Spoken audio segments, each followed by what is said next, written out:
A quienes hicieron el tiempo de poder venir. Ahí sí. Ya.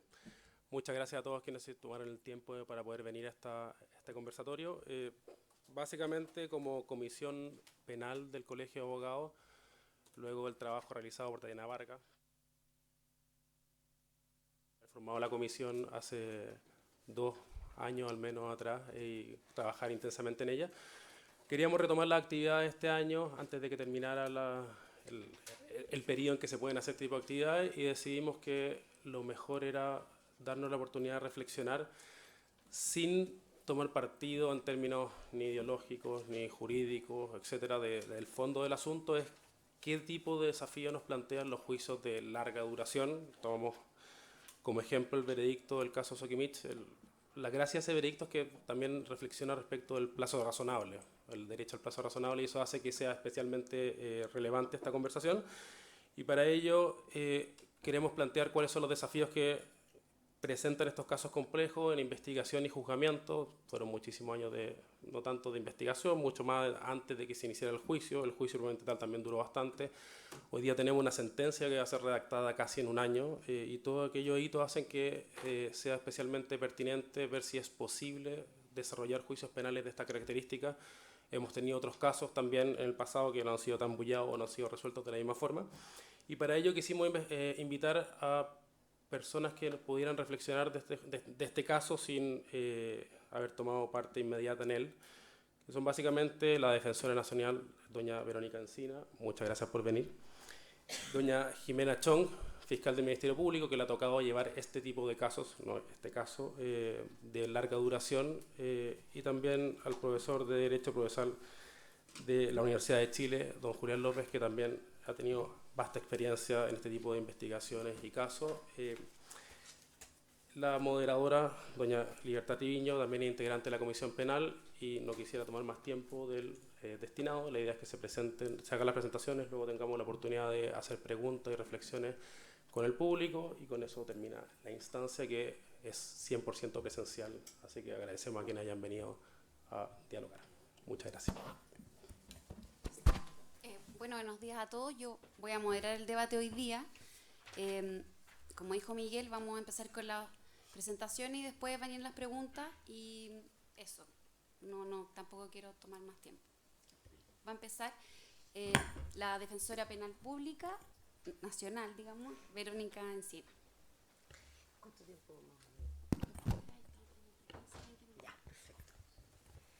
Bueno, saludar a todas y todos. Para mí es un placer, un agrado y un honor estar acá en representación de la Defensoría Penal Pública para conversar de estos temas que obviamente son sumamente relevantes hoy día, atingentes a la contingencia jurídica y también incluso respecto a la opinión pública por la implicancia que suelen tener comunicacionalmente las causas complejas. Contarles que me tengo que retirar 2:15 porque tengo una reunión en el ministerio, así que si este debate continúa me voy a perder la última parte, lamentablemente. Y bueno, para entrar ya en los temas que nos ocupan, se nos plantea, ¿no es cierto?, el Colegio de Abogados nos plantea la interrogante de el desafío que implica para el sistema procesal penal el abordaje de estas causas de alta complejidad. Como Defensoría Penal Pública nosotros estamos precisamente trabajando en esto, desde a lo menos desde que me toca asumir como Defensora Nacional. Y ciertamente tenemos una problemática que dice relación con los recursos, por una parte. Por otra parte, mirado desde la perspectiva únicamente de la Defensoría Penal Pública, pero también, por cierto, desde el sistema procesal penal. Entonces, hay una primera arista general que yo diría que tiene que ver con la política penal, la política de persecución penal, el discurso que ha primado en los últimos tiempos, ¿no?, tanto en materia política como estrictamente periodística, por así decir, y que tiene que ver con reforzar la idea de la persecución, con leyes específicamente encaminadas a ello, como la Fiscalía Supraterritorial, la Ley de Fortalecimiento del Ministerio Público, además de todas las leyes que están encaminadas a aumentar las penas, a disminuir las penas sustitutivas, los beneficios penitenciarios y disminuir las garantías procesales. Frente a eso, la Defensoría Penal Pública no ha sido considerada en ese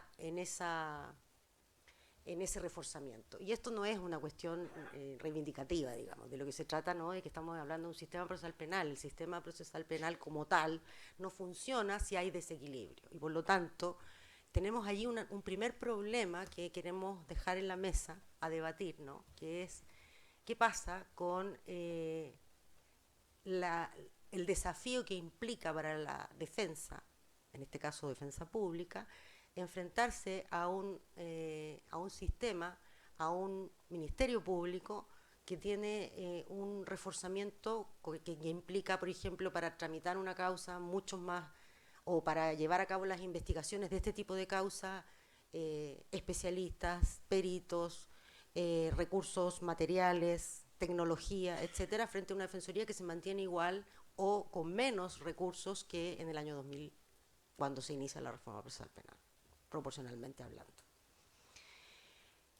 Mayor aún es el desafío para los abogados particulares, para la defensa privada, sin duda que, salvo que estemos frente a problemas de tipo ético o de otro carácter que también sería muy interesante abordar, el desequilibrio es total, ¿no es cierto? O sea, se enfrenta sin ninguna herramienta a un aparato que puede implicar por años una investigación que, como ahora en este caso, ¿no? En el caso de Sokimich, termina incluso con una absolución, y ¿quién repara todo eso, ¿no? Entonces, ese es un primer tema de carácter más bien político-institucional. Bajando un poco a la problemática del fallo, o más bien del veredicto, porque aún no conocemos el fallo, se plantean cuestiones que ya dicen relación con los derechos fundamentales, con la prueba, y que implican un desafío para cada una de las instituciones. En el caso de la Defensoría Penal Pública, y esto también es aplicable, ¿no?, a la defensa particular, pero con sus matices, cuando uno enfrenta una causa de estas características, tiene un primer gran desafío, que es la necesidad de alta especialización jurídica, experiencia en tramitación de causas, no solamente por la complejidad de los tipos penales, que a veces puede no ser tal, ¿no?, sino que más bien en la forma en que éstas se investigan, los largos periodos de investigación secreta o reservada, el tiempo en que los imputados son imputados sin saber que lo son, el cómo se enteran de que están siendo investigados muchas veces por la prensa, etcétera, etcétera. Hay ahí una serie de factores que se añaden a la dificultad técnica jurídica propiamente tal, que por cierto ya es un tema. Generalmente estamos abordando tipos penales que no son los tipos penales más comunes, más simples, con bienes jurídicos, con múltiples bienes jurídicos involucrados, etcétera. Y el impacto público que esto tiene, que también es un desafío para los abogados defensores. Hoy día los abogados defensores no solamente tienen que lidiar con el conflicto jurídico en el tribunal, sino que también con la prensa, con el impacto mediático de sus causas. Y eso es algo de lo que hay que hacerse cargo. En segundo lugar, diría yo que podemos mirar, y aquí en el fallo, en el veredicto, aparece muy claramente un defecto estructural que en todos los foros de análisis o de balance de la reforma procesal penal hemos concordado que existen, ¿no? Un problema que no sabemos hasta qué punto es institucional, normativo, cultural, pero que sin duda ya un poco da lo mismo la causa, hay que abordar definitivamente, y es la poca calidad de la preparación de juicio oral, de la audiencia intermedia, y cómo eso, en este caso particularmente, trae un impacto directo en el resultado de la causa, ¿no? Por una parte, y esto lo aborda claramente el veredicto, ¿no?, señala que se vulnera claramente el derecho a ser juzgado en un plazo razonable. El voto de minoría llama la atención también del debate que se puede producir, qué entendemos por plazo razonable, pero la verdad, a mi modesto entender, creo que nadie podría discutir que en este caso, objetivamente, el tiempo transcurrido ya parece, desde lo perceptual, digamos, un periodo poco razonable, considerando además la extensión del juicio propiamente tal.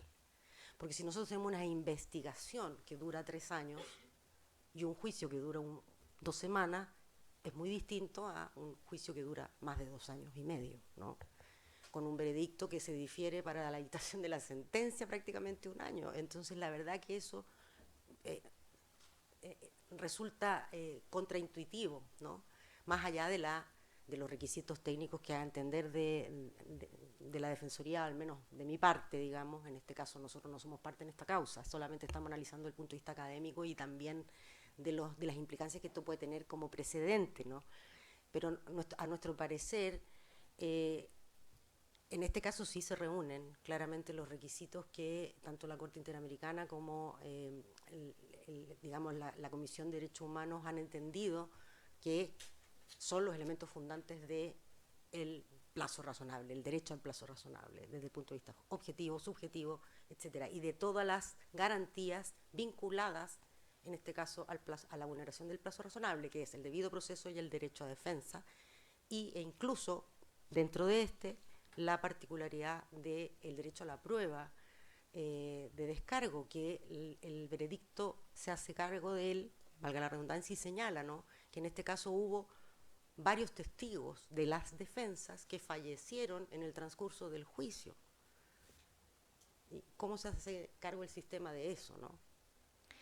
Un segundo aspecto relevante que se observa, a mi juicio, dentro del veredicto es cómo se analiza la vulneración del plazo razonable no solo respecto de, en este caso, el Ministerio Público, que sostiene el veredicto, retarda la investigación en virtud de actuaciones que podría considerar el veredicto negligentes, por una parte, por otra parte, que simplemente no planifica bien, hay una litigación defectuosa, etcétera, ya voy a entrar ahí, pero también atribuye un aspecto de la vulneración al derecho al propio ente jurisdiccional. Y eso es sumamente interesante, que el Tribunal Oral en lo penal establezca una vulneración de garantías, no particularmente de exclusión de prueba por infracción de garantía, que es lo que estamos acostumbrados a ver en un veredicto de Tribunal Oral en lo penal, sino que atribuye la vulneración del derecho al plazo razonable también al juzgado de garantía por la extensión de la audiencia de preparación de juicio oral, y atribuye esto también a las Cortes, cuando señala que una de las partes de las defensas, o un par de ellas, intentaron, ¿no?, vía primero cautela de garantía y alegaciones en la audiencia de preparación, limitar y alegar, invocar la vulneración del derecho al plazo razonable.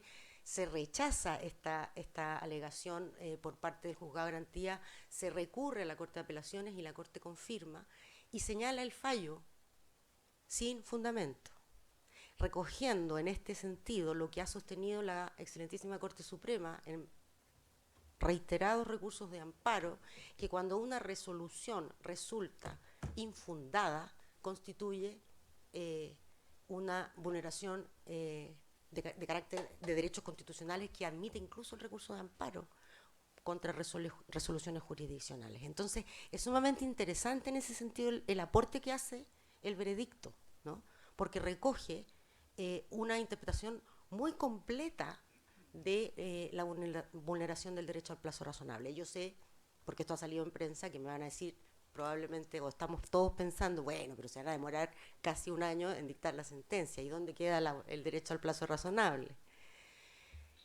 Yo sé que esto puede parecer contraintuitivo, pero para eso estamos los defensores, para hacer presente eso. En un juicio de 2 años y medio, con la cantidad de pruebas que se presentó, y con la regulación que tiene nuestro Código Procesal Penal en cuanto al contenido de la sentencia, que es otro tema que también podemos recoger, ¿no?, como algo a analizar, como un defecto probablemente que podría corregirse, obliga al Tribunal Oral en lo Penal a pronunciarse en torno a cada uno de los medios de prueba que se contienen en la decisión y que fundamentan la decisión.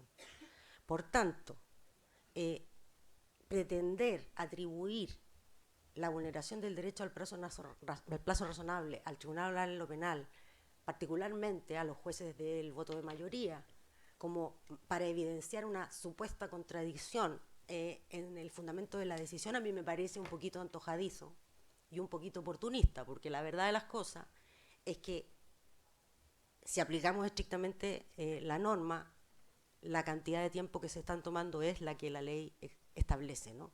No hay allí, y en proporción, ¿no?, a la cantidad de pruebas presentadas y a la extensión del juicio. Podemos sostener y discutir, y en eso yo estaría de acuerdo, en que probablemente habría sido bonito, ¿no?, que el Tribunal Oral pudiera haberse tomado menos tiempo.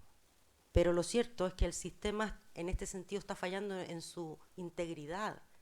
Esto es una muestra más, una consecuencia más de la labor que se realizó de forma deficitaria en la audiencia de preparación y de todos los otros antecedentes que el propio veredicto toma para sostener la infracción al derecho al plazo razonable. Por lo demás, una de las consecuencias más fuertes, ¿no?, de la vulneración del derecho al plazo razonable es el derecho a la libertad cuando la persona imputada está sujeta a alguna medida cautelar, cuestión que en este caso, por cierto, ya no es así, debido a que el fallo de mayoría es absolutorio. Por tanto, el perjuicio que esto puede ocasionar en contrapeso a una sentencia absolutoria para la defensa no es tal, ¿no? Y el derecho al plazo razonable es para la defensa y para el imputado, no para la prensa ni para los persecutores en este caso. Por tanto, entre nos al menos deberíamos tener un matiz a la hora de juzgar el tiempo que se toma el tribunal para redactar la sentencia versus el tiempo que se ha tomado el sistema en su conjunto para tomar una decisión en este caso, ¿no? Haciendo ese matiz, sin perjuicio de ese matiz, por cierto que sería deseable mejorar eso. ¿Cuál creo yo que es la solución a eso? Y ahí retomo lo que sostenía antes en relación con los defectos estructurales de nuestro código, que en todo caso nunca se pusieron en la situación de que estos juicios iban a durar lo que duran. Pero ya que estamos frente a esta situación y hay que corregirla. Por una parte, decía yo, y lo voy a retomar respecto a la audiencia de preparación de juicio oral, y en cuanto a las sentencias, pareciera ser que el veredicto en este caso satisface todos los elementos estructurales, ¿no?, de una decisión transparente que justifica y se pronuncia acerca de todos los elementos del proceso que se discutieron, más aún cuando se trata de un veredicto absolutorio. La exigencia de pronunciamiento, de hacerse cargo de cada uno de los medios de prueba, se ha traducido en la práctica, en nuestro sistema, en, por una parte, transcripciones extensas de prueba, con pocos elementos realmente de razonamiento y valoración probatoria y aplicación del estándar de duro razonable, por una parte, y de la aplicación práctica del sistema de sana crítica. Más bien tenemos largas, como digo, transcripciones que en uno o dos considerandos se refieren al nudo crítico de la discusión. Básicamente lo mismo que está en el veredicto. Entonces, hemos caído en un excesivo formalismo que a lo menos se podría reflexionar en torno a su necesidad cuando se trata de un fallo absolutorio, por cuanto al ser estándar de duda razonable, al menos la doctrina tiende a concordar de que no requeriría tanta fundamentación como la condena, ¿no?, que altera el estado procesal de las cosas y la presunción de inocencia. Eso.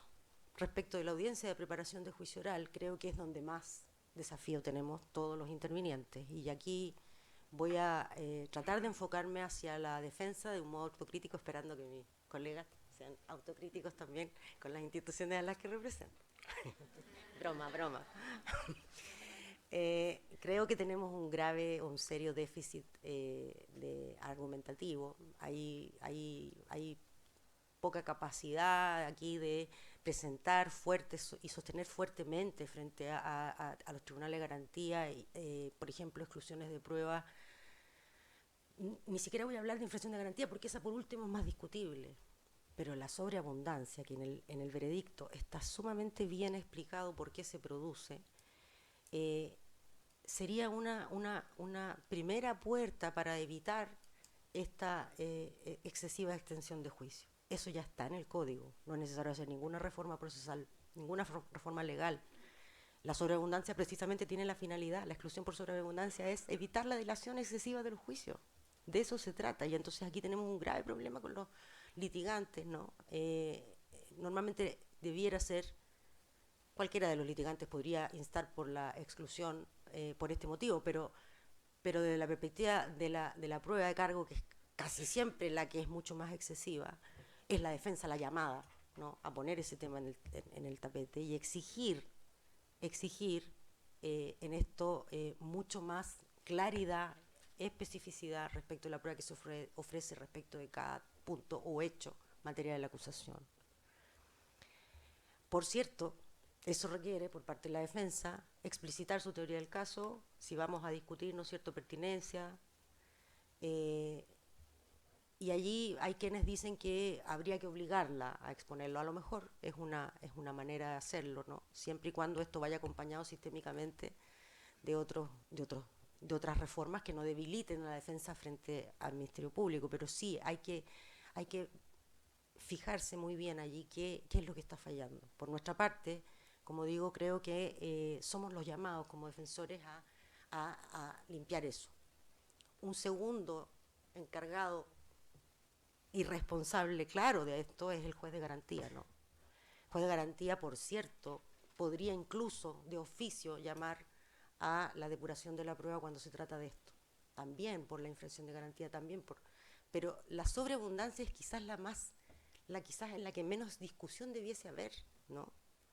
Si los intervinientes tienen claro qué van a probar y con qué medio, esta discusión debiera ser muy fácil de resolver. Lo que pasa es que muchas veces llegamos a la audiencia sin tener tan claro eso. ¿Y qué es lo que ocurre? Que es la mala práctica de los intervinientes. Ofrezco todo por si acaso y no pido exclusión por si acaso, porque no sé, a lo mejor me va a servir en el juicio. Bueno, todas las técnicas de litigación indican que eso no es así, ¿no? Y hoy día lo que vemos es que el Ministerio Público se ve severamente castigado jurisdiccionalmente por no haber depurado la prueba, al punto de que provoca una confusión tal que el propio veredicto dice explícitamente que nos costó entender para qué era cada cosa, y lo dice una y otra vez.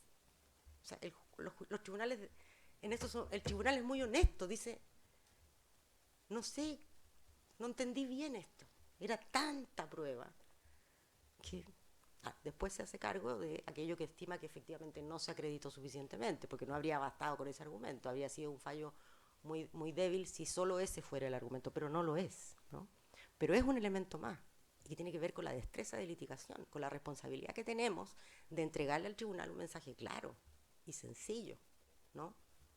Entonces, como digo, eso ahora podría haber ocurrido a la inversa, y yo creo que las más de las veces ocurre a la inversa. Quien se ve perjudicado por este tipo de estrategia normalmente es el imputado.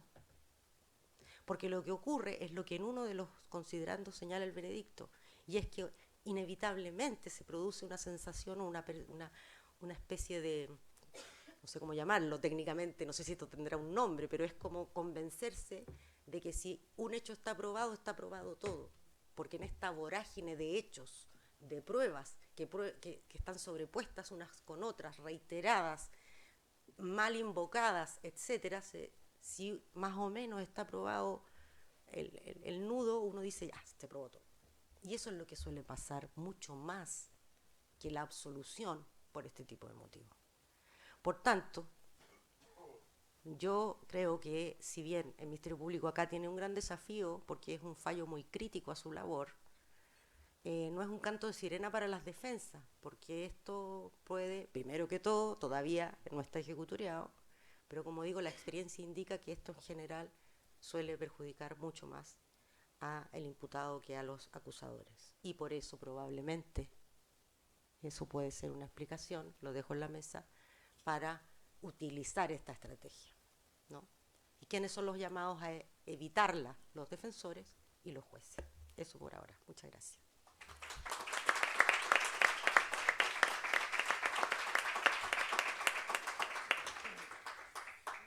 Verónica. Va a continuar el profesor Julián López, que es profesor de Derecho Procesal de la Universidad de Chile. Buenas tardes a todos, muchas gracias al Colegio de Abogados por la invitación.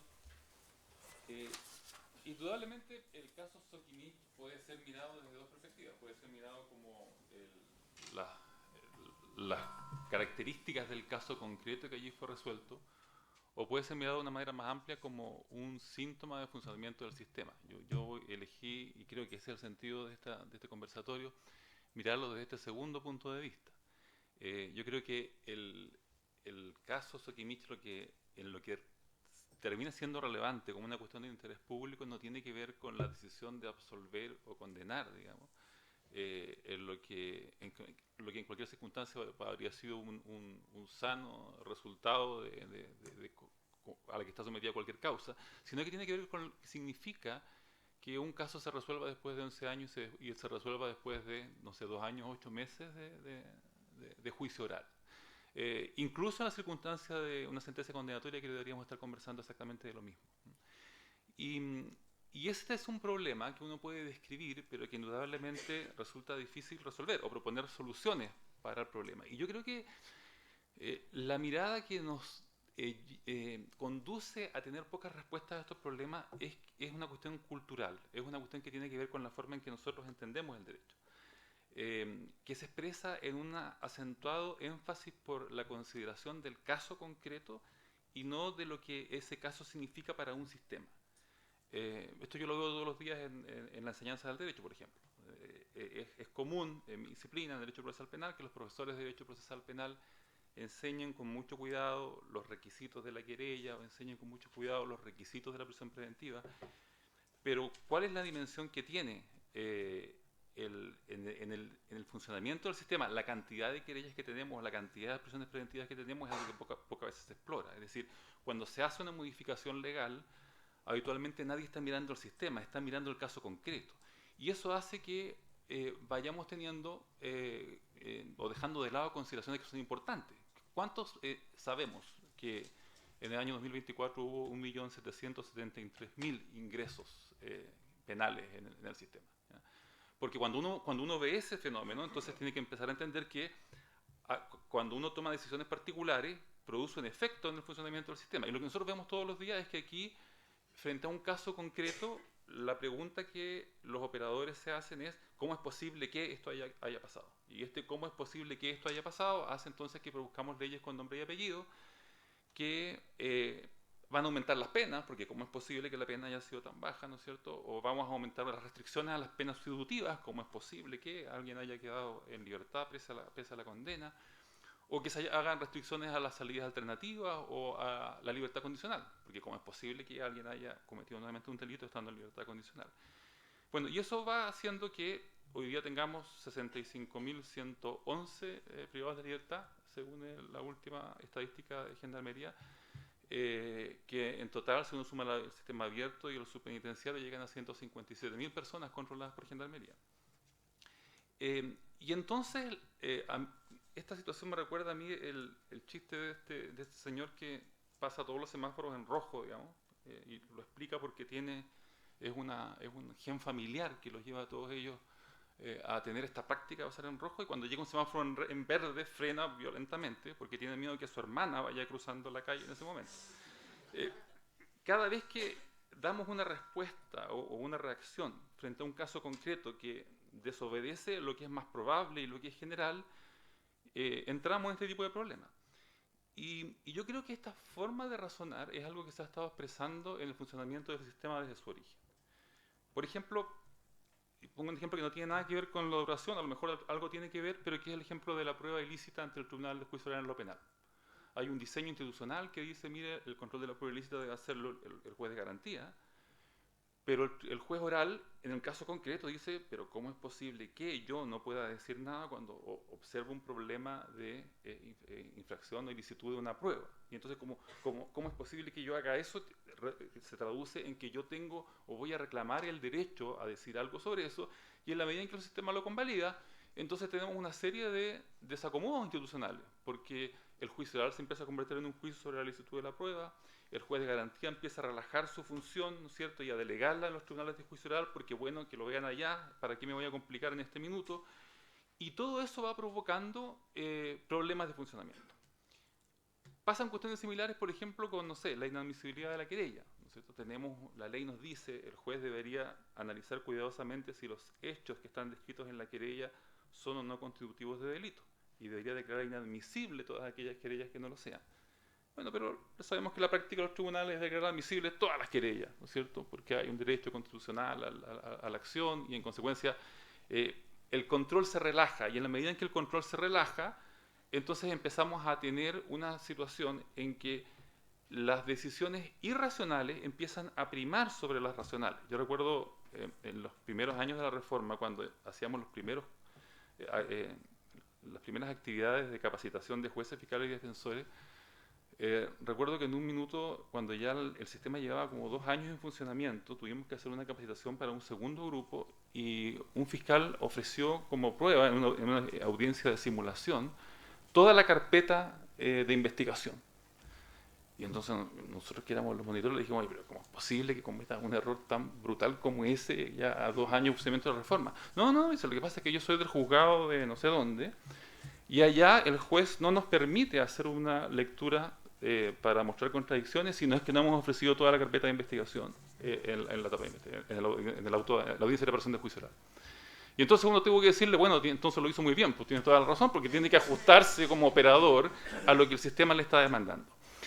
Y eso nos pasa acá a cada rato. O sea, uno está en una audiencia de preparación del juicio oral y el fiscal ofrece, no sé, el disco duro que contiene todos los correos electrónicos incautados a los imputados, que son 100.000 correos electrónicos, y uno le dice al tribunal, esto es una insensatez, y el fiscal dice, lo que pasa es que un juez oral me dijo la vez pasada que no me permitió resolver una cuestión de un cuestionamiento a la autenticidad de un mensaje de correo electrónico porque no estaba acompañado todo el disco duro, ¿ya?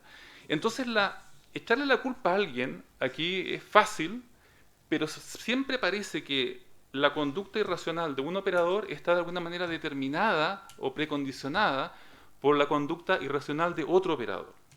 Y entonces cuando hablamos nosotros de que estamos frente a un problema de gestión, a veces yo tengo dudas de que esto realmente sea un problema de gestión.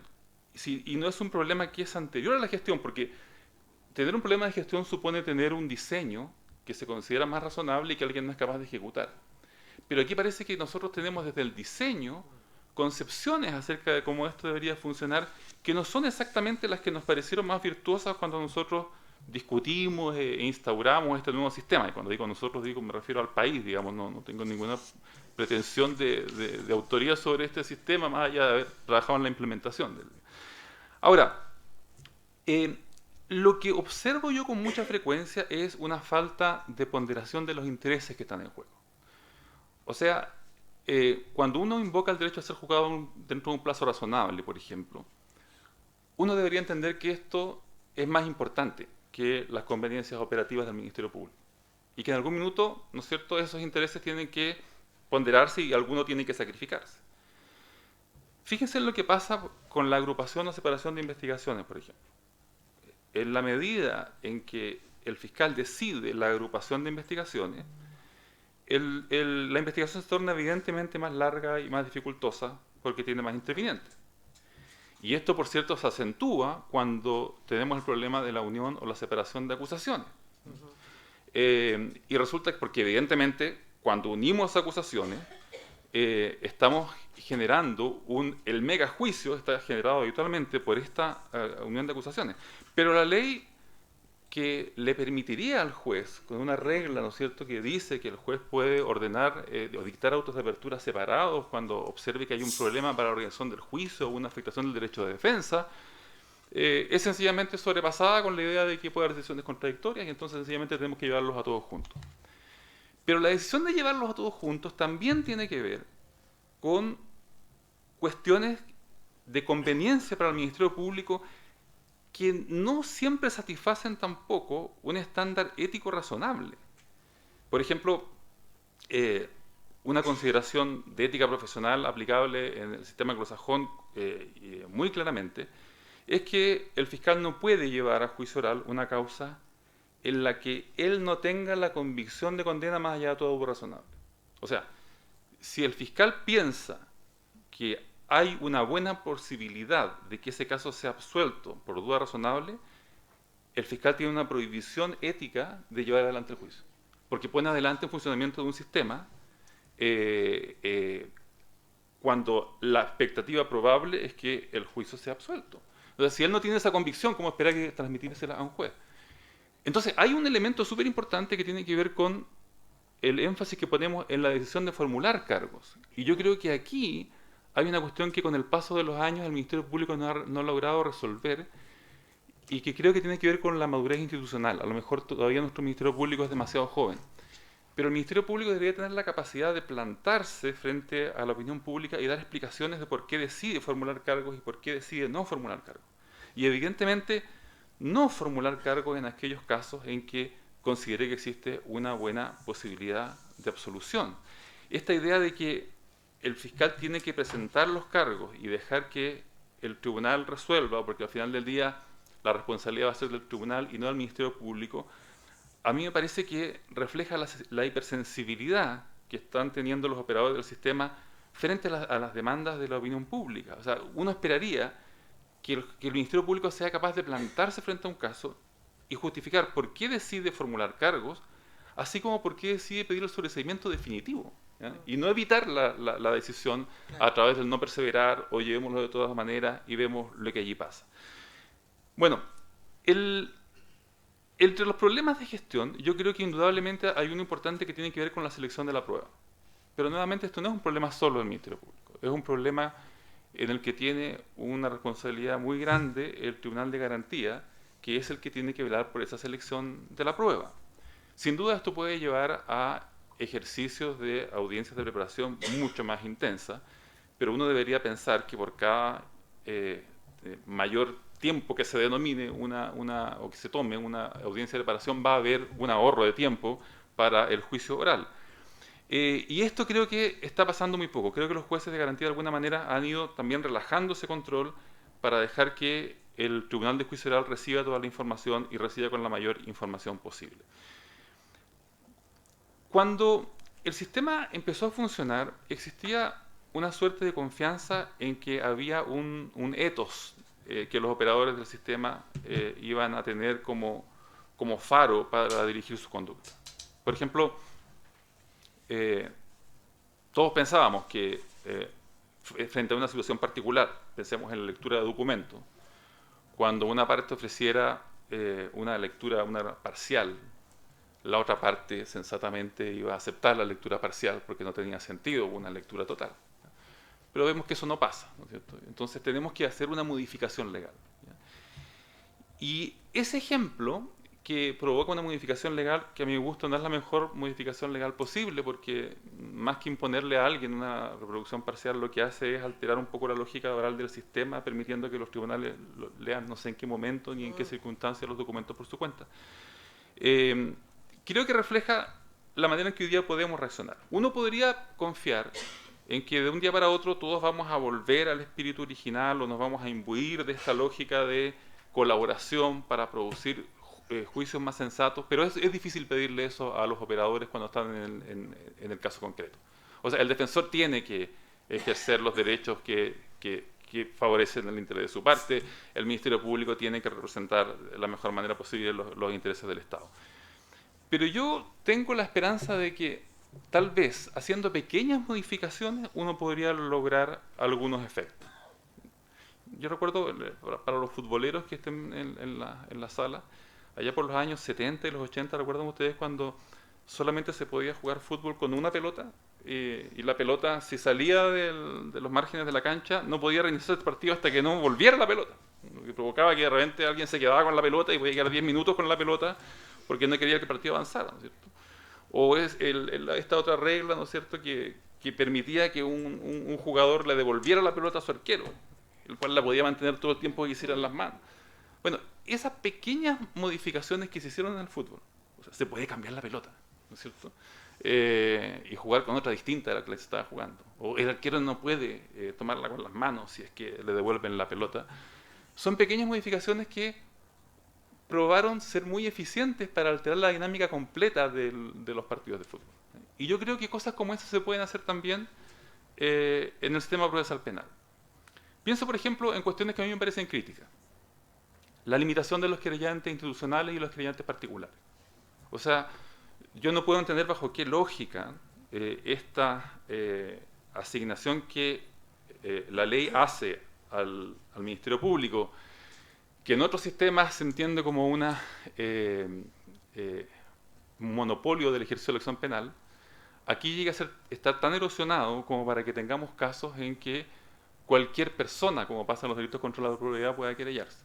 Porque entonces ahora ya tenemos la organización, tenemos el señor que goza de alguna fama por leer el diario y presentar una querella, y todos ellos resulta que pasan a tener en el juicio oral los mismos derechos que tiene cualquier interviniente. Entonces ya no es solamente el interrogatorio del fiscal, sino que el interrogatorio de todos los querellantes. ¿Y qué sentido tiene que tengamos tantos querellantes institucionales en torno a un mismo conflicto, cuando uno pensaría que el interés del Estado tiene que ser representado por una institución y no por tantas, ¿ya?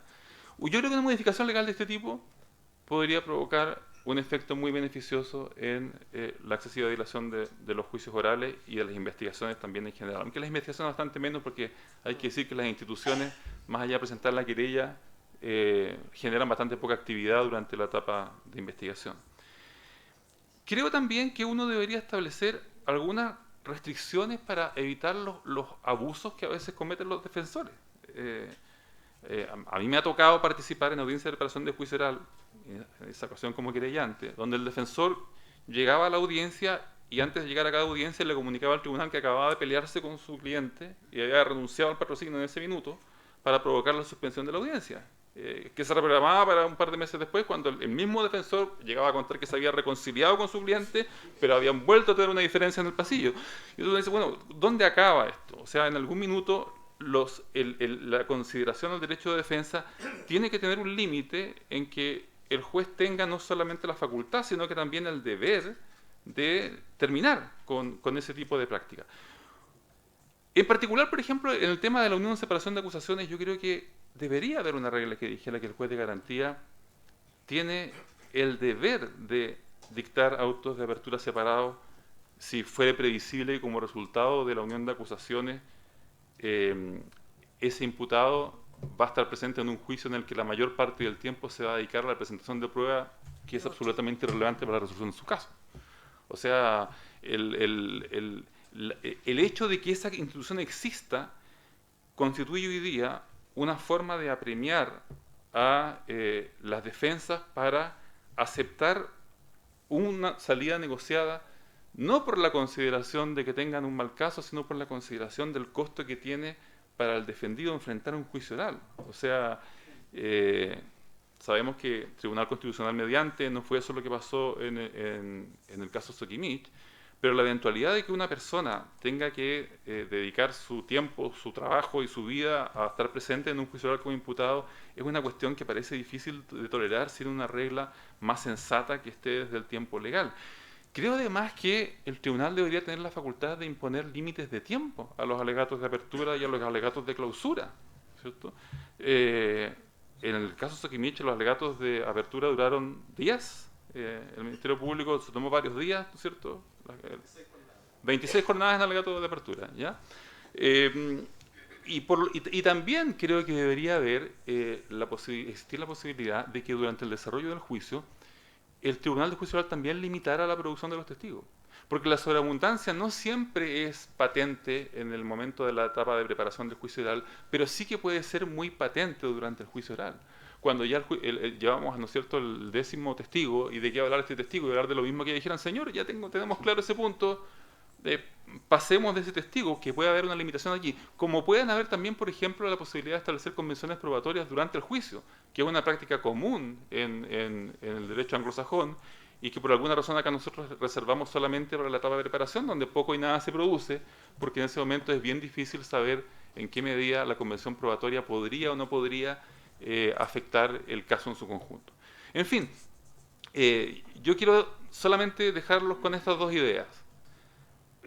Una reflexión acerca de en qué medida lo que estamos viviendo es solamente un problema normativo, de gestión, y no es un problema cultural nuestro, en el sentido de mirar siempre el árbol, pero no ver el bosque cada vez que tomamos una decisión.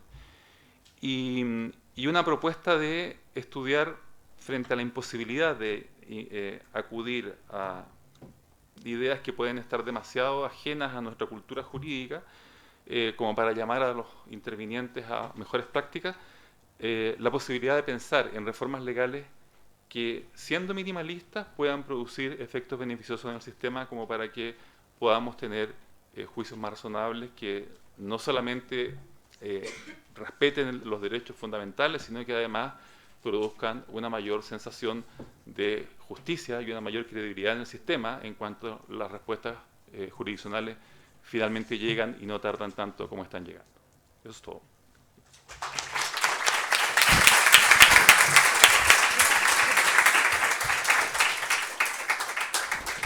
Muchas gracias.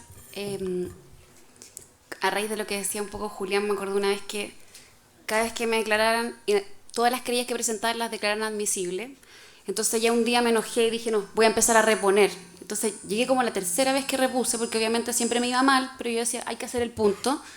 Hasta que llamé a una fiscal, tenemos reunión telefónica y me dice, oiga, soy no sé quién, de tal causa. Ah, usted es la que repuso la admisibilidad. Y eran como risas atrás, como ella es como la persona que está. Entonces, en verdad, bueno, era a raíz de eso, pero bueno, mejor no me voy a dedicar a contar chistes y voy a dejar a la Jiménez. Bueno, primero que todo, buenas tardes a todos y todas. Muchísimas gracias al Colegio de Abogados también por esta instancia de diálogo. Como no quiero que todos ustedes estén invitados a mi primer sumario, voy a hacer la aclaración inmediatamente, que no represento a nadie acá, al Ministerio Público, sin perjuicio de que ha sido mi casa laboral durante los últimos 25 casi años ya. Lo primero que creo que es importante hacer presente, a propósito de este conversatorio, es que tenemos que intentar, y en esto yo estoy con el profesor López, tenemos que intentar salirnos un poco de la contingencia misma que nos ofrece el caso SQM. Porque si entramos más en detalle al caso mismo, probablemente nos vamos a entrampar en ciertas cuestiones que pueden tener ciertos tintes de toma de posición frente a una decisión de absolución que uno puede decir es innovadora en cuanto a sus fundamentos, pero que probablemente va a ser sometida, como lo fue la gran parte de las decisiones que se fueron tomando en el caso, sometida a decisiones de los tribunales superiores de justicia. Porque solo, entre paréntesis, digamos, y creo que va a ser, o intentaré ser lo único que me refiere al caso, haciendo evidentemente el disclaimer que no he tenido ninguna intervención como fiscal en el mismo. La cuestión, por ejemplo, respecto de la separación de acusaciones, efectivamente fue reclamada por las defensas en la audiencia de preparación de juicio oral, efectivamente llegó hasta la Corte de Apelaciones, pero además llegó hasta la Corte Suprema.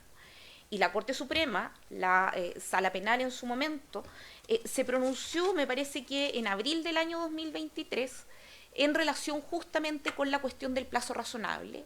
Y no solo fue una decisión que desestimara las quejas, sino que se hizo cargo en una resolución, según lo que recuerdo, un poco más de 40 páginas, se hace cargo también de los presupuestos que, conforme al derecho internacional, le otorgan contenido a este concepto de derecho a ser juzgado dentro del plazo razonable.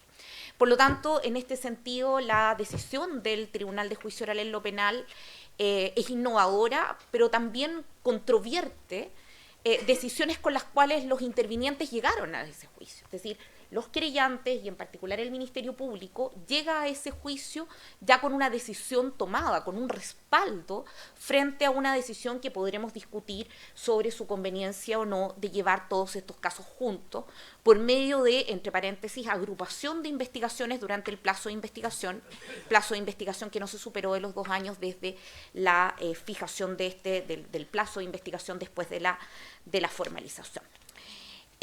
Dicho eso, creo que lo interesante es ver cómo nosotros cuáles son los problemas, dónde están radicados estos problemas en torno a estos juicios que después de la dictación del veredicto del caso SQM han sido, digamos, definidos como elefantiásicos, por ejemplo, por el profesor Londoño en una columna que salió en CIPER.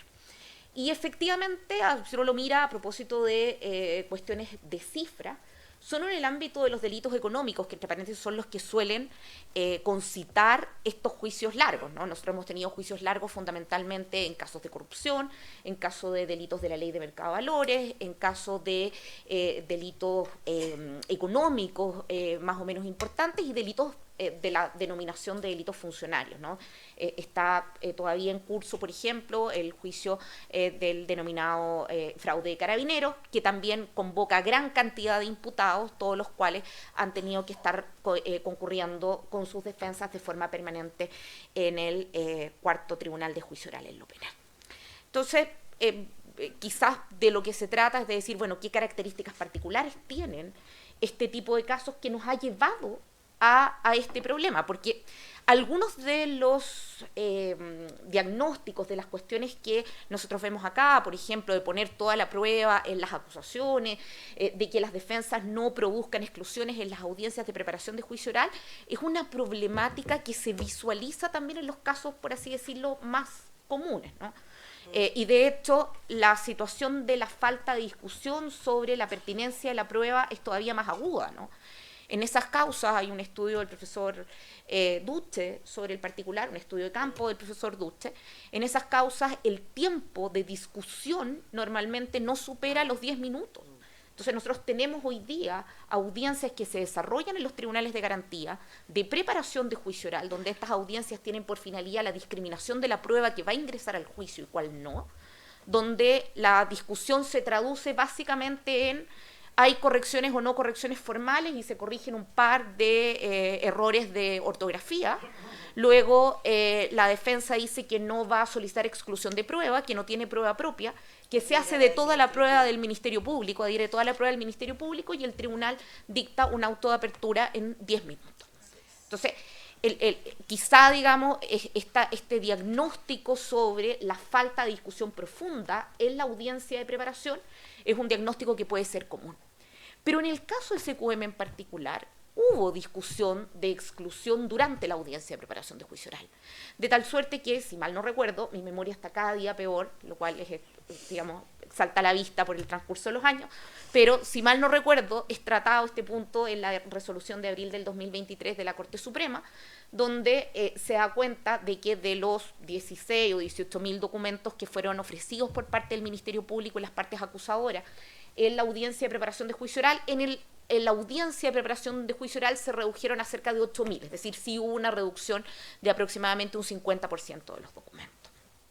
¿Qué pasa con los documentos? Y aquí voy a quizá formular, digamos, una hipótesis, insisto, desconociendo. Por la experiencia, a nosotros nos ha pasado que existen determinados documentos cuya adquisición se realiza en distintas fuentes, ¿no? Entonces, por ejemplo, nosotros tenemos, para poner un caso similar al de SQM, ¿no?, una boleta de honorarios que es incautada en la empresa que recibe esa boleta de honorarios. A su vez, otra impresión de esa boleta de honorarios está incorporada en el cuaderno de antecedentes del Servicio de Impuestos Internos, si se trata de un delito tributario, y por lo tanto el fiscalizador le puso un timbre y una firma, y a su vez el emisor de la boleta, cuando se presenta a prestar declaración, trae su propio ejemplar. Si bien en el contenido de esos ejemplares son los mismos, si yo le consulto al encargado de contabilidad de la empresa, si la boleta de honorarios es esta, es muy probable que ese contador solo señale y pueda reconocer esa boleta de honorarios cuando tenga el timbre donde consta el folio del libro de compraventas o el libro diario en donde esa boleta fue registrada. Donde el funcionario del Servicio de Impuestos Internos te diga, mire, la verdad, yo solo reconozco como aquella boleta que tuve a la vista en el contexto del proceso de recopilación de antecedentes como aquella que tiene mi timbre. Entonces, muchas veces, con esto no estoy justificando todos los casos, pero hay muchas oportunidades en que transparentemente es necesario hacerle presente al tribunal que los problemas culturales muchas veces no solo estriban en quienes más directamente y cotidianamente estamos trabajando con las causas penales, sino también en estos intervinientes contingentes, ¿no?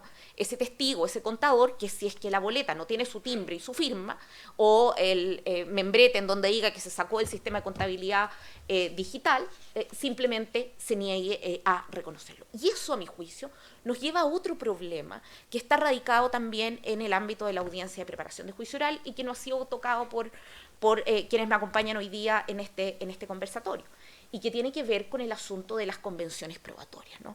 En el asunto de las convenciones probatorias, razonablemente, como decía el profesor López, cuando se instaura el sistema adversarial, nosotros entendíamos que quienes nos íbamos a desempeñar en este sistema adversarial íbamos a operar evidentemente de buena fe. Y por lo tanto, en una lógica de un sistema que pretende preservarse en el tiempo, los intervinientes íbamos a llegar a acuerdos en relación con ciertas convenciones probatorias. En la práctica, estos acuerdos son menores, estos acuerdos son más bien marginales.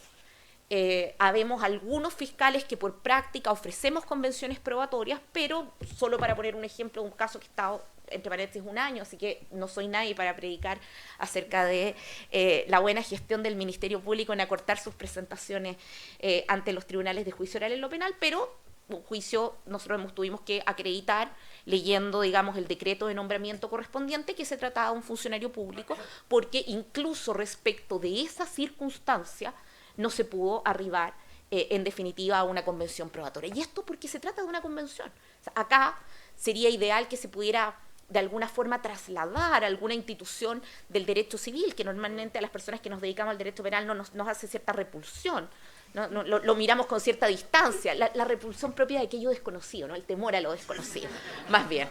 Pero estas instituciones del derecho civil donde el juez fija de alguna forma los puntos de prueba, ¿no?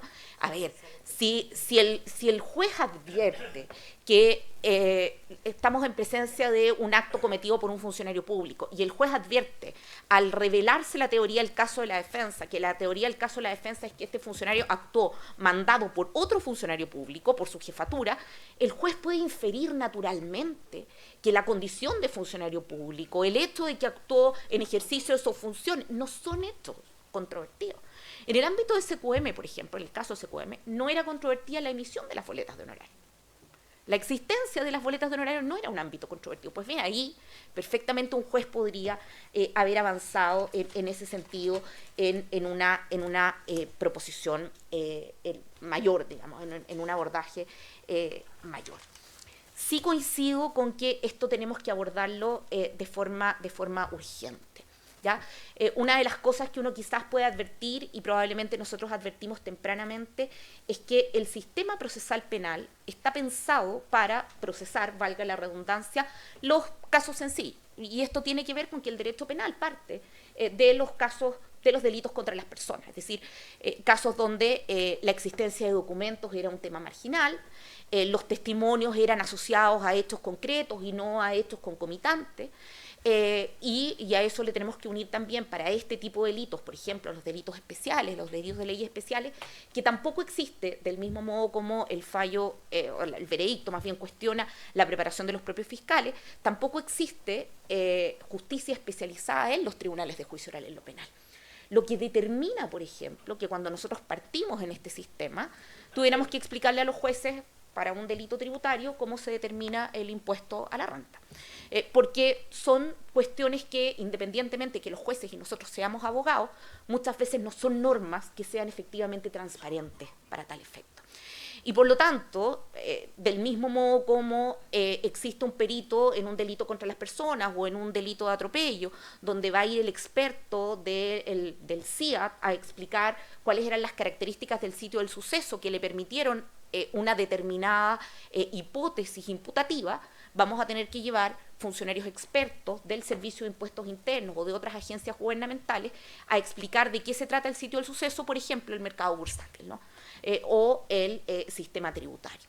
Entonces, esto también va dificultando la forma como accedemos. Ha habido algunas modificaciones que apuntan, a mi juicio, en la línea correcta. Por ejemplo, la modificación que se incorporó al artículo 333 del Código Procesal Penal por la Ley 21.694.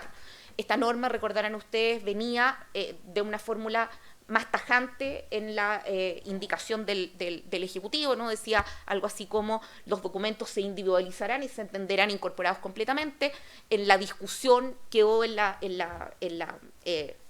redacción actual, pero ahí también probablemente en el tema de la prueba documental se podría avanzar incluso a jornadas de presentación de prueba, donde incluso los intervinientes pudieran adelantar sus análisis en relación con el documento, teniendo en cuenta que ese documento probablemente no va a variar, ¿no? Yo podría decir, miren, la contabilidad, fíjese en A, fíjese en B, pero yo misma me he encontrado en situaciones bastante absurdas, digamos, leyendo libros contables, ¿no? Donde me ha pasado, digamos, solo para contar la anécdota, que uno lee, por ejemplo, donde dice haber y el tribunal te corrige y te dice, no dice haber, dice H y D, debe y haber. Y bueno, es debe y haber, no puede hacer la traducción Lady Soft de la cuenta T, pero bueno, lo cierto es que hay tribunales que efectivamente no lo permiten. El otro punto, y con esto quiero cerrar, que me parece interesante dejarlo también abierto, es que independientemente de la posición que cada uno de nosotros pueda tener en torno a la solidez o no del veredicto del caso SQM, lo cierto es que aquello de lo cual no se hace cargo es más bien de las facultades de dirección que tiene el propio tribunal, ¿no? Yo coincido que es posible que haya que hacer algunas pequeñas modificaciones legales para clarificar aquello, pero efectivamente el tribunal sí tiene ciertas facultades de dirección. Y en ejercicio de esas facultades de dirección perfectamente puede limitar los tiempos, perfectamente puede reconducir los interrogatorios a determinadas materias. De hecho, el tribunal puede de oficio determinar que ciertas líneas de interrogatorio son líneas que son, digamos, inconducentes a los hechos materia de la acusación o materia del juicio. Y debiéramos avanzar también, y en esto coincido plenamente con el profesor López, a poder ir encontrando convenciones probatorias o puntos no controvertidos, fijando puntos no controvertidos, a partir del avance de la prueba. Hay muchas oportunidades en que después de la declaración de los acusados se produce claridad en relación a ciertos puntos que no son controvertidos, pero que tienen que tener un revestimiento distinto a su propia declaración por la limitación evidente, digamos, del Código Procesal Penal, de que una persona no puede ser sancionada o condenada en base exclusivamente a su propia declaración. Yo diría que el tema de la limitación de los querellantes puede ser interesante, pero la limitación de los querellantes en la práctica, desconozco cómo habrá sido en el caso SQM, pero en la práctica los querellantes tampoco tienen una intervención tan activa durante el juicio como para tener una determinación en ese sentido mayor.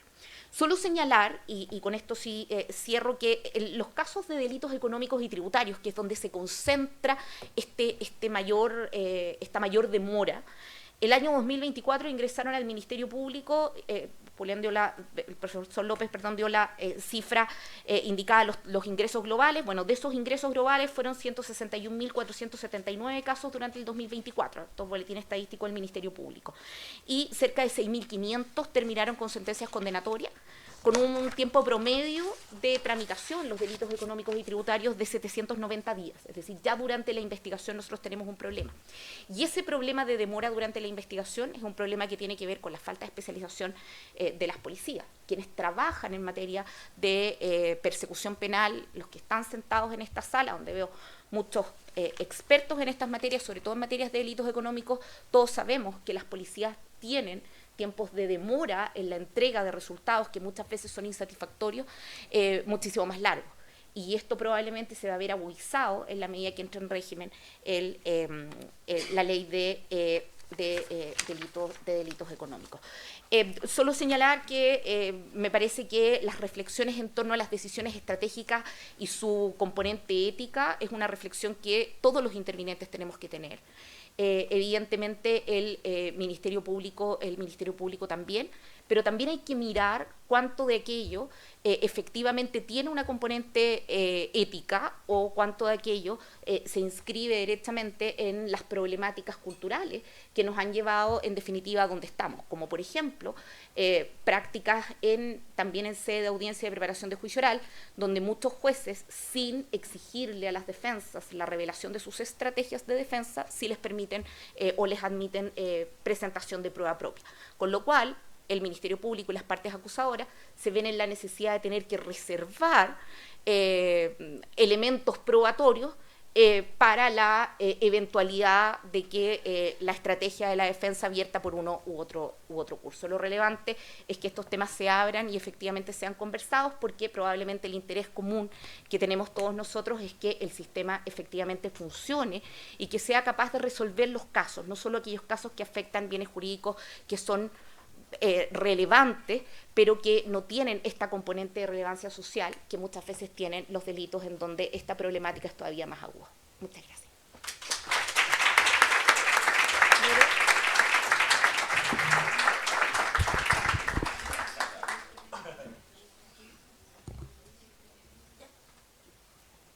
Vamos a pasar la ronda de preguntas, pero la defensora nacional se tiene que ir en un rato, entonces pronto, digamos. Entonces, si alguien le quiere hacer alguna pregunta, partamos con esas, por favor. Sí.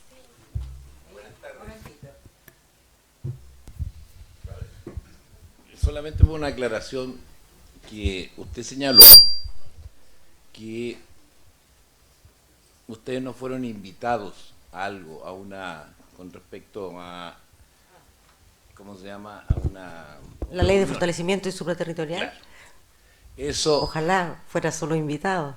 ya, eso es lo que yo tenía poca claridad, porque ocurre, porque aquí hay que hacer bien las cosas. Nosotros podemos estar hoy día analizando algo que no ha terminado, ¿ya? Porque si se demoró una cantidad de tiempo, ahora se va a demorar unos 2 años más, ¿ya? Pero eso es el sistema. Eso es tener voluntad y mirar a Valparaíso. Porque aquí nadie habla que nosotros podemos tener muy buenas ideas, pero Valparaíso es el que tiene que resolverla, y ahí entra la política. Y este caso que nos convocó hoy día es político.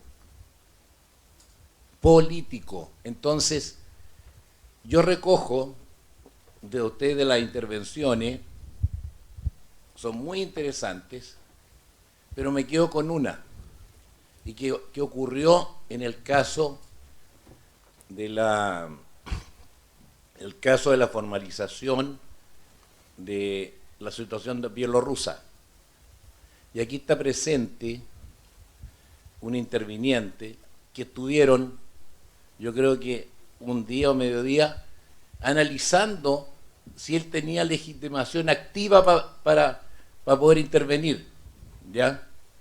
Y no hubo un juez que por lo menos cortara el debate y determinara. Entonces, ese tiempo, más los tiempos que hay, que se van dando desde el momento que una persona se formaliza, que se le fija un periodo de investigación y que durante ese tiempo algunas veces no se hace nada, son los tiempos que al final la acarrean. Yo estoy, y para terminar, estoy de defensor en una causa tributaria, Operación Tributos. Ustedes saben que eso viene del año 2012 y hoy día se está negociando solamente abreviado, con todo lo que ocurrió durante 15 años. Entonces, lo que es bueno raya para la suma, es señalar que podemos tener muy buenas ideas como colegio, pero si no nos arrimamos a la buena fe que tiene que tener esta reforma, vamos a seguir igual. Eso es todo. Bueno, solo clarificar por si no, por el comienzo de su pregunta, o comentario más bien, me refería a que en el debate sobre la ley la ley que crea la Fiscalía Supraterritorial y la ley de fortalecimiento del Ministerio Público, la tercera ley de fortalecimiento que está hoy día en discusión, efectivamente, a ver, la Defensoría en algún momento se le escuchó en el Congreso, pero lo que yo quise decir, y no lo dije claramente, es buena la oportunidad para aclararlo, es que no se consideró en la ley de fortalecimiento, o hasta ahora no se ha considerado la ley de fortalecimiento, y no se consideró derechamente en la creación de la Fiscalía Supraterritorial la necesidad de analizar el impacto que tiene una modificación de este calibre, ¿no?, en uno de los intervinientes en relación con el resto del sistema, no solamente con la Defensoría Penal Pública. Esto impacta a todo el sistema en su conjunto, impacta a Gendarmería de Chile, impacta a la Policía, impacta al Ministerio Público, o sea, perdón, a la Defensoría, por cierto, y incluso, y eso es lo que quise también relevar acá, puede impactar el derecho a defensa ejercida por los defensores particulares, porque obviamente el desequilibrio que se produce es tal que de alguna manera no hay cómo enfrentarlo asegurando realmente la igualdad de armas. A eso es lo que me refería.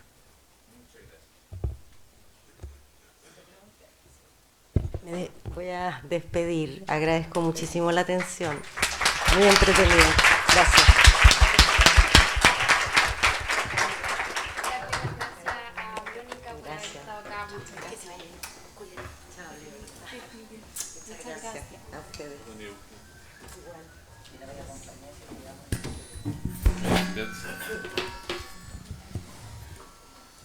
Ya, vamos a abrir entonces las preguntas para todos los que quieran. Así que... Yo tenía una pregunta, perdón, que justo me quedé con el micrófono. También se la quería hacer a la defensora, pero justo se tuvo que ir, que es en relación al tema de, un poco civilista el término, pero de los actos propios. Finalmente lo que se juzga es el tema de ser juzgado en un plazo razonable, pero también muchas veces como querellantes nos toca presenciar este comportamiento de la defensa, que es chutear eternamente las audiencias. Finalmente, ya sea presentando un certificado médico o cualquier otro motivo que sea, lo que impide finalmente lograr un plazo o básicamente apurar lo que corresponde en relación a la investigación. Entonces mi duda, y también va ligado como a un comentario, es cómo nos podemos hacer cargo en relación a esta garantía que es pro imputado cuando es la misma defensa la que genera una situación de indefensión alargando este plazo razonable, finalmente porque lo termina beneficiando.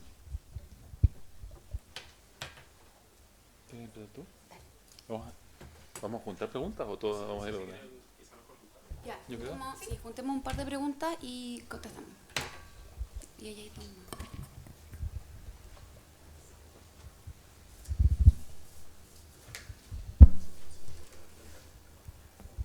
¿Se escucha? Sí. Ya.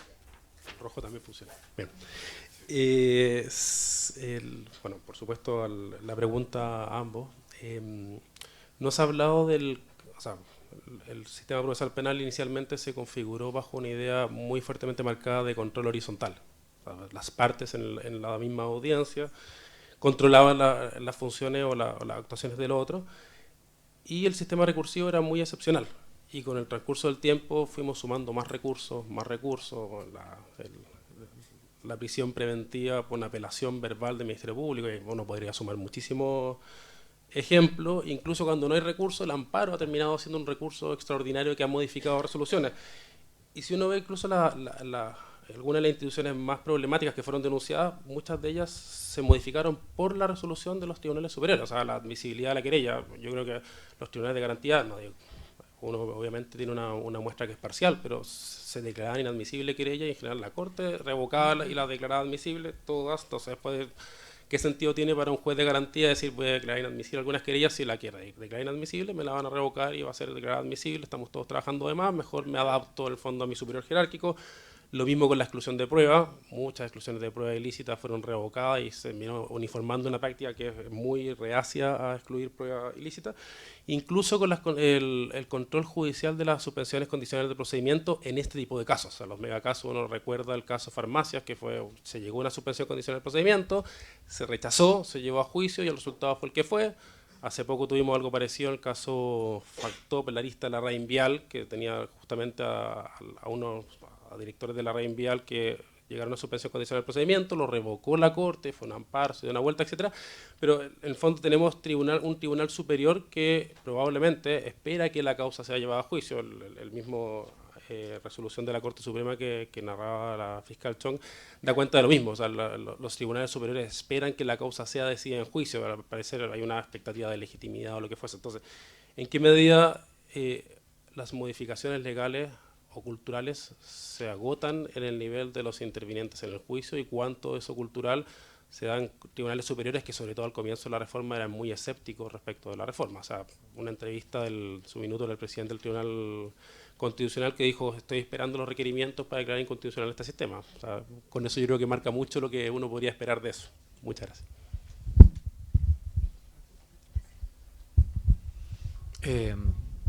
Breve, una pregunta que tampoco ha sido abordada en esa línea.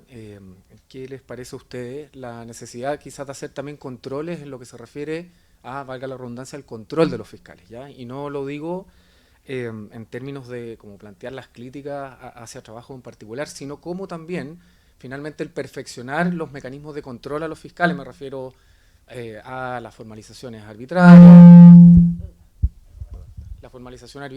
o incluso en una instancia, porque claro, nuestra etapa intermedia no tiene una función de control de mérito, sino más bien una de control formal. Entonces, ¿cómo perfeccionando en una de esas también esos mecanismos de controles también llevarían eventualmente a que el trabajo, un poco como lo planteaba el profesor López, en términos de cómo los fiscales también van tomando ciertas decisiones, quizás debiesen tener algún estándar de poder decir, bueno, si yo tengo una expectativa de que no voy a lograr condenar en un juicio, mejor no lo llevo al juicio? Cómo también perfeccionar estos mecanismos de control a los fiscales que en la práctica no existen, creo yo, al día de hoy, también podría ayudar a que se desarrollen también prácticas internas que los hagan tomar decisiones de llevar ciertos juicios o no, haciéndose cargo de las decisiones que toman.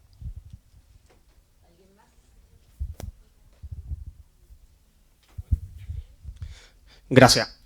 Yo tengo primero una pregunta respecto a un tema, después un comentario algo enteramente diverso que apunta específicamente a algo mencionado por la fiscal Chong. Pero voy a partir por la pregunta que alcanza a ambos. Es respecto a las convenciones probatorias. Ambos mencionaron algunas cuestiones respecto de esa institución que no se utiliza mucho en la práctica, pero la mal llamada ley de reincidencia introdujo una modificación, creo yo, que podría llegar a tener alcance relevante respecto de su operatividad en el sistema, que hice relación con que ahora existe la posibilidad, en la medida que se alcanza una convención probatoria, que se reconozca un atenuante del artículo 11, número 9 del Código Penal al imputado en el evento que se dicte una sentencia condenatoria en su contra. Por tanto, es conocer su opinión respecto a eso, si creen que efectivamente podría implicar algún cambio de paradigma en una institución que podría ser bien útil para descongestionar el sistema. Lo segundo, dejando la pregunta de lado, y un comentario algo enteramente diverso. Cuando la fiscal Chong menciona respecto de la falta de especialización de las policías en muchas ocasiones, algo bien curioso, porque nosotros tenemos que en casos de delito económico, casi por defecto, orden de investigar a la BRIDEC, la orden de investigar se demora, no sé, un año que te citen a declarar, el informe policial se demora otro año, y uno ve que después que hice las conclusiones del informe policial, se tomó declaración a tal y tal persona, se revisaron estos documentos, nada. O sea, la especialización que uno esperaría de la Brigada de Delitos Económicos ni siquiera tiene conclusiones que den cuenta de la efectiva o no de la ocurrencia de los hechos. Eso que ha llevado a la práctica, muchas veces que uno ve que hay fiscales que dicen, ¿sabes qué? Yo ya no mando la orden de investigar a la BRIDEC, por ejemplo, la mando a la BRILAC, o pido los peritajes, en vez de pedir un peritaje contable a la CRIM, se lo pido a la BRILAC también. O sea, al fondo, muchas veces termina desconfigurando el sistema, que se recurre a otras policías que no son las que tienen ese grado de especialización tal porque tienen menos carga, o que quizás sí tienen más especialización que la que debiera tenerlo. o que muchas veces se despachan instrucciones particulares, por ejemplo, a la BICRIM, que suelen salir más rápido. Entonces, dar cuenta también que muchas veces el Ministerio Público quizás también podría tener la posibilidad de tomar declaraciones, ellos mismos, los mismos fiscales, y no delegar todas las policías. O sea, creo que hay formas también un poco de tratar de hacer calzar las piezas, porque como está planteado en la generalidad de los casos de delitos económicos, estamos condenados al fracaso en los tiempos de tramitación e investigación de la misma. Eso. Hay una más. Después hacemos otra ronda, pero... Es que más que pregunta es un comentario. Es que me voy Entonces, triste porque ustedes no tienen ningún problema. Ustedes se están quejando de lleno. Materia tributaria, hay un querellante, un formalizado, y los juicios duran 12 años. Así que la verdad es que me voy como más triste de lo que llegué, porque la verdad es que probablemente necesitamos reformas, pero además, como en la Corte Suprema estaban enojados con impuestos internos, las causas no se veían. Entonces, tenemos 6 años de atraso. Y además los ministros no tienen idea de tributario. Ahora contrataron un asesor contable. Entonces, parece que el problema es cultural, ¿verdad? Como dijo Julián. Pero mejoras se pueden hacer. Pero creo que tenemos voy a promover que se haga una charla para llorar. ¿Hasta ahí? Sí.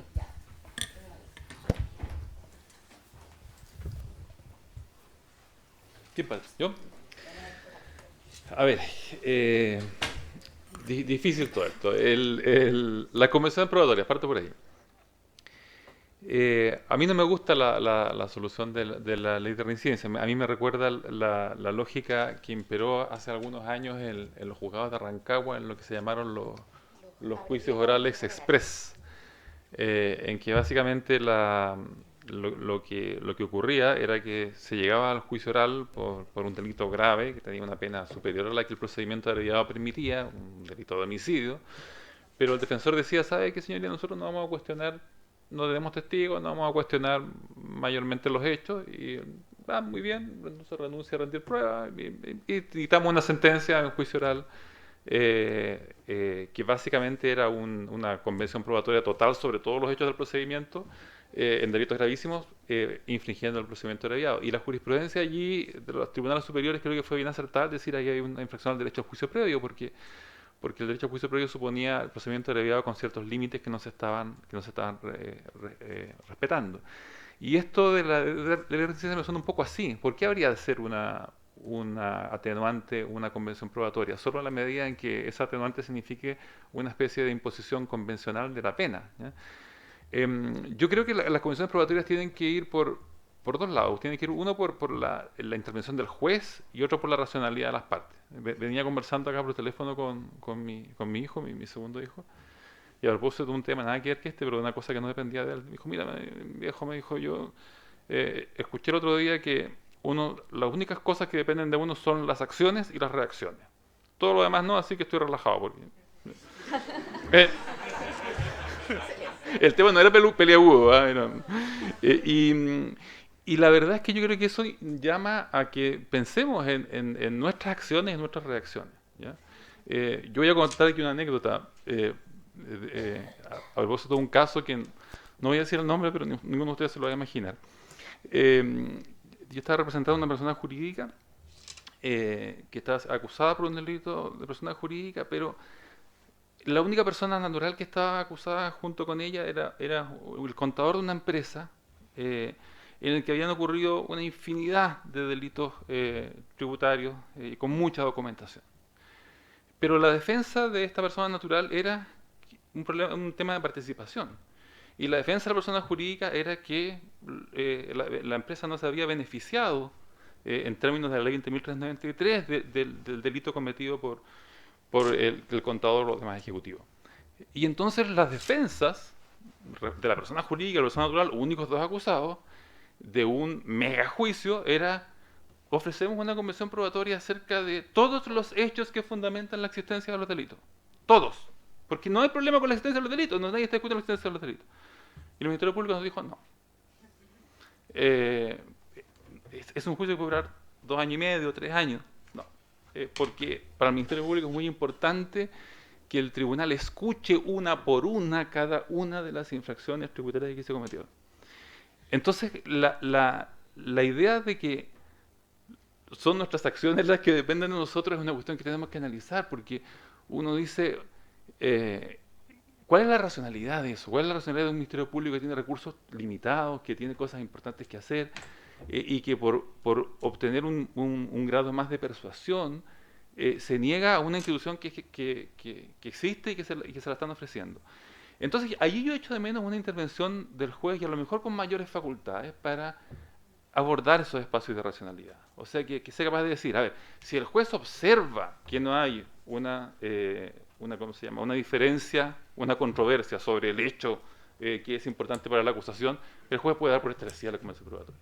O sea, la pregunta que el juez podría decirle, ¿pero usted está negando la existencia? ¿Me va a decir que el Ministerio Público está negando la existencia de los delitos? No, por supuesto que no. Bueno, entonces hay una convención probatoria, se acabó. Y resolvemos el tema, y el juicio de año y medio se nos convirtió en un juicio de 4 semanas.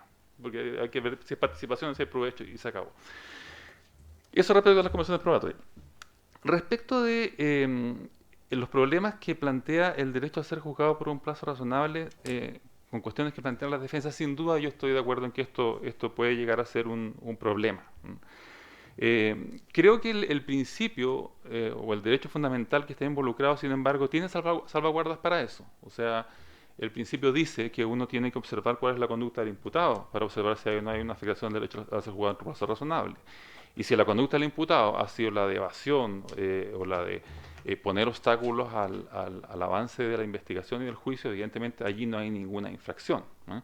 Creo que, claro, en el caso concreto uno puede cuestionar si es que se dio o no se dio la situación, pero no creo que haya necesaria hacer una modificación para entender el alcance de esto, porque es uno de los 3 pilares fundamentales del derecho a ser juzgado por plazo razonable, además de la conducta de las autoridades judiciales, ¿no es cierto?, que también se tiene que tener en cuenta, y de la complejidad del asunto, por cierto. En cuanto a los controles horizontales, yo no puedo estar más de acuerdo, que aquí las Cortes en general han sido un factor de distorsión de principios básicos del sistema, y lo han sido siempre, ¿eh? Creo que lamentablemente hubo una cultura jurídica muy vigente al inicio de la reforma, que chocó con una cultura de tribunales superiores más anclados en lógicas antiguas, y que fue provocando, como ustedes dicen, un cierto acomodo también de los jueces de garantía de los criterios de los tribunales superiores.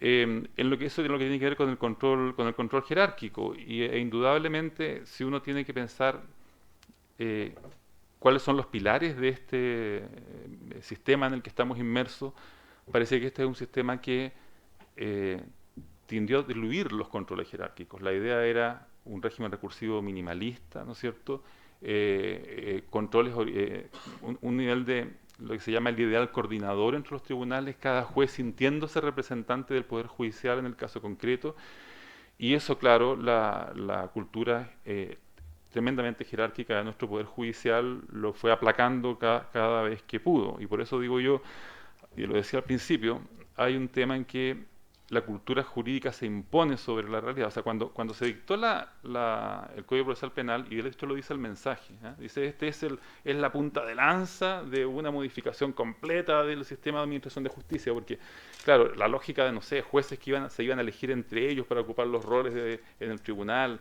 de jueces que tenían la última palabra, en que no había revisión de los tribunales superiores sobre las decisiones, y va en ese sentido. Entonces la pregunta era, ¿quién va a ganar? O sea, ¿gana esto realmente una punta de lanza que modifica todo el sistema, o el sistema se come a esta punta de lanza? Y parece que estamos más cerca de lo segundo que de lo primero, lamentablemente.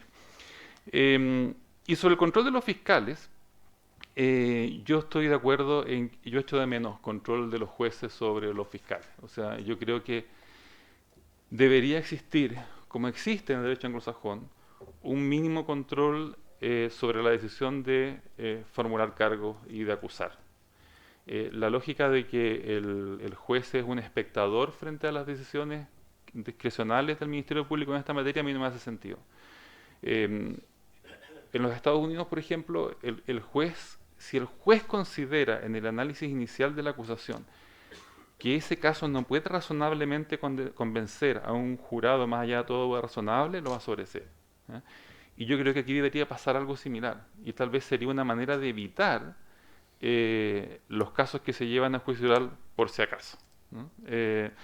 Y por lo tanto, dado que tenemos también un control tan débil en la formalización arbitraria, cuando las veces que yo lo he ejercido me he encontrado con fiscales regionales que me dicen, me acuerdo de la primera vez que fui a quejarme de la formalización arbitraria, llegando un fiscal regional que me hizo esperar en una sala de reuniones, y cuando me senté a esperar, miré el cuadro y había una foto de toda la fiscalía con él al medio y decía, Fiscalía, creo que era Oriente, ¿no? Un solo equipo. Y entonces llegó y yo le dije, bueno, yo venía por una reclamación contra un fiscal, pero después de ver ese aviso, la verdad que creo que no tiene mucho sentido la reunión. Esa lógica existe. Entonces, cuando tenemos también esa cultura, lo que parece es que no hay ningún control. O sea, quien controla a los fiscales, la verdad es que no hay ningún control. Y eso significa también un problema de igualdad ante la ley, porque uno llega frente a diferentes fiscales que tienen diferentes formas diferentes criterios, diferentes formas de actuar, diferentes formas de trabajar, diferente compromiso con su propio rol incluso, y genera entonces respuestas completamente distintas, al punto que en gran medida la acusación o la defensa empieza a depender un poco del azar, y eso parecería que es algo que no deberíamos tolerar. Y eso. Bueno, a ver, primero que todo, yo creo que voy a partir por aquí, me es más fácil despejar. A ver, yo creo que utilizar la ley de reincidencia como una especie de incentivo a las convenciones probatorias, una circunstancia atenuante, es prácticamente renunciar a que las convenciones probatorias cumplan el rol que efectivamente tienen, ¿no? Es seguir poniendo incentivos que muchas veces nos hacen cuestionarnos incluso, a mí me pasa desde la vereda del Ministerio Público con el aumento de las penas que permiten el procedimiento abreviado, cuestionarnos acerca de la libertad con la que las defensas y los acusados, los imputados ejercen ciertas opciones o ciertas prerrogativas. Me parece que los dardos debieran ir en todo caso por otro lado. ¿Qué pasa en aquellos casos en que muchas veces son las estrategias de las defensas las que alargan el plazo razonable, y cuál es la trinchera en la cual, desde la cual pueden defenderse de alguna forma los querellantes o los representantes de la víctima? En materia de derechos de la víctima, yo creo que los déficits del sistema incluso pueden ser mayores que los que podemos estar conversando el día de hoy, digamos. Yo creo que el sistema procesal penal fue ideado sin un régimen más sólido en relación con los derechos de la víctima, y muchas veces si hay algo que el Ministerio Público se toma bastante en serio es el hecho de que no representa a la víctima, y a veces se lo toma demasiado en serio, digamos, y por lo tanto muchas veces efectivamente lo que uno echa en falta es que en estas discusiones en torno a, por ejemplo, plazo razonable o la aplicación de ciertas normas, o sea, hay reglas que se han modificado en el Código Procesal Penal y que son letra muerta. Por ejemplo, el tema del abandono de la defensa, ¿no? La renuncia intempestiva del defensor.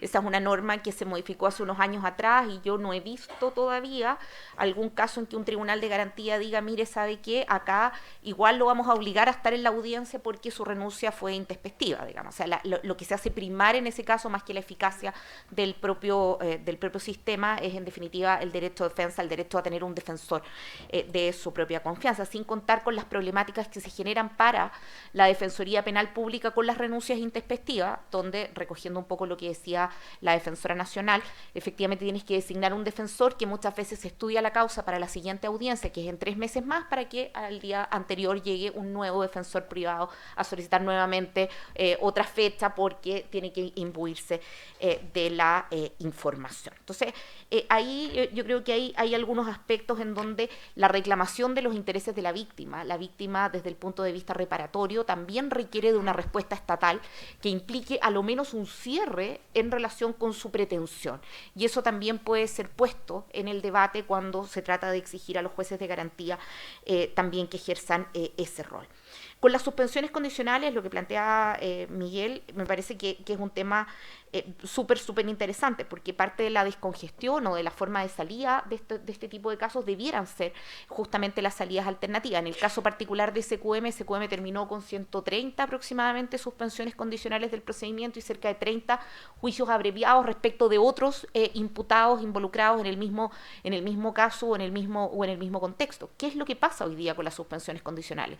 Pasa efectivamente que muchas de ellas han sido revocadas por los tribunales superiores, lo cual ha inhibido de alguna forma al Ministerio Público a seguir intentando estas suspensiones condicionales, pero además pasa que en ejercicio de las prerrogativas propias del fiscal nacional, conforme a la ley orgánica, también se han ido limitando las suspensiones condicionales o se ha ido limitando su contenido para ciertas categorías de delito, incorporándose, para utilizar un término de la contingencia, una serie de cosas propias de la permisología administrativa para poder arribar a suspensiones condicionales en ciertas condiciones. Entonces, efectivamente, la deslegitimación de ciertas salidas alternativas, muchas veces sumado a que no existe un control de mérito de la acusación por parte del juez de garantía, muchas veces lleva a estos megajuicios que muchas veces tienen resultados que no son tan favorables.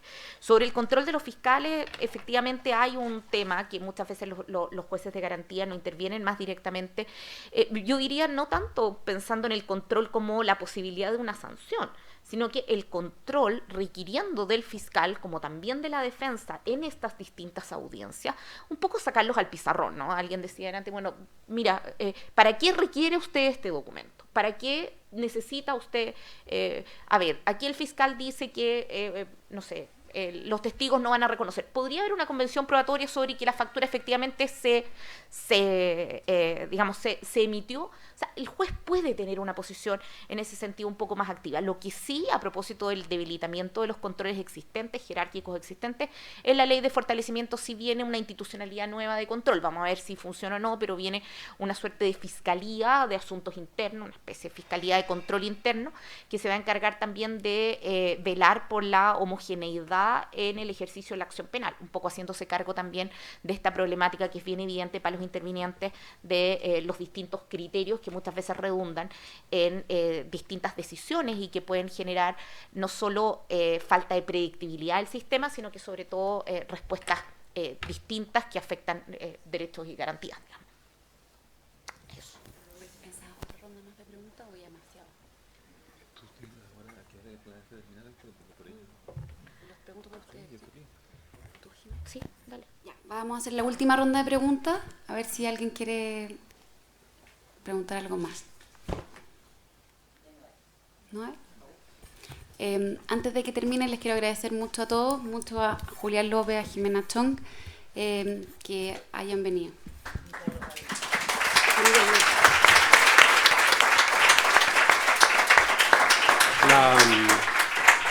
Bueno, muchas gracias a todos por venir. Anita María, me retaría muchísimo si es que toda esa comida que hay servida y no se la comen llevan.